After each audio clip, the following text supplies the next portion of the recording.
মধ্যপ্রাচ্যে সামরিক উত্তেজনা দীর্ঘায়িত হওয়ার আশঙ্কায় সোমবার বিশ্ববাজারে তেলের দাম লাফিয়ে লাফিয়ে বেড়েছে, অন্যদিকে ধস নেমেছে শেয়ার বাজারে।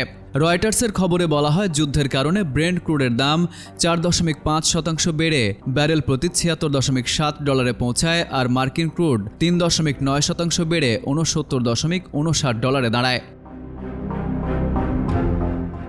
ইরানে যুক্তরাষ্ট্র ও ইসরায়েলের ধারাবাহিক হামলা এবং এর জবাবে ইরানের ক্ষেপণাস্ত্র আক্রমণ পরিস্থিতিকে আরও জটিল করে তুলেছে।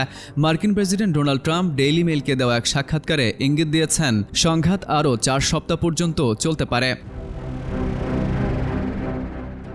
বিশ্ববাজারের নজর এখন হরমুজ প্রণালীর দিকে, কারণ হরমুজ প্রণালী দিয়ে বিশ্বের সমুদ্রপথে পরিবাহিত তেলের প্রায় 1/5 এবং তরলীকৃত প্রাকৃতিক গ্যাসের 20% যাতায়াত করে। এখনও পথটি আনুষ্ঠানিকভাবে বন্ধ না হলেও জাহাজ চলাচল কার্যত স্থবির এবং বিমা জটিলতা ও নিরাপত্তা শঙ্কায় ট্যাঙ্কারগুলো দুই প্রান্তে আটকে আছে বলে জানা গেছে। বিশ্লেষক জর্জ লিওনের মতে, প্রতিদিন প্রায় 15 মিলিয়ন ব্যারেল তেল বাজারে পৌঁছাতে পারছে না। দ্রুত উত্তেজনা কমার ইঙ্গিত না এলে তেলের দামে বড় ধরনের ঊর্ধ্বমুখী পুনর্মূল্যায়ন হতে পারে।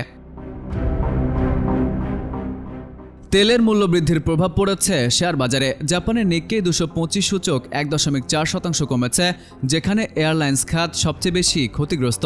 অন্যদিকে চীনের ব্লু চিপ সূচক CSI 300 স্থিতিশীল ছিল।